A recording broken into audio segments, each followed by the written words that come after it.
বাস্তবের ভিতর আলো।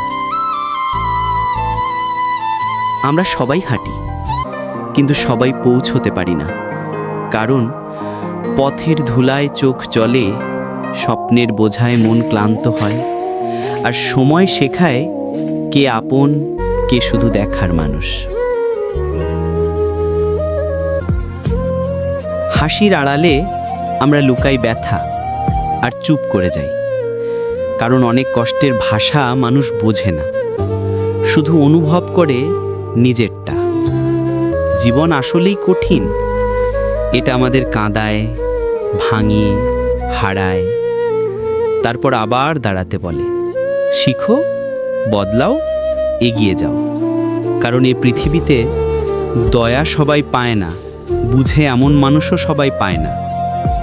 এখানে শ্রদ্ধা অর্জন করতে হয়, গরিমা বানাতে হয় নিজের পরিশ্রম দিয়ে।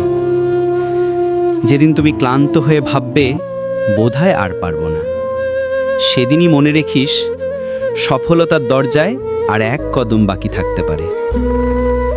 ভুল পথে হাঁটলেও ভুল থেকে শেখা যায়, হারলেও হারিয়ে যাওয়া যায় না।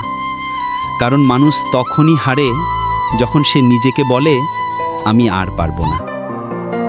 তাই মাথা নিচু করিস না, দাঁড়া সোজা হয়ে, কারণ তোর ভিতরে শক্তি আছে যা তুই এখনো চিনিস না।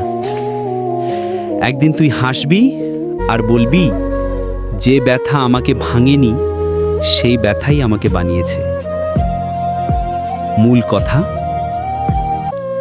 জীবন যত কঠিনই হোক, কষ্ট ও ভুল থেকে শিক্ষা নিয়ে হাল না ছেড়ে দৃঢ়ভাবে এগিয়ে গেলে সেই কষ্টই একদিন শক্তি ও সফলতার পথে নিয়ে যায়।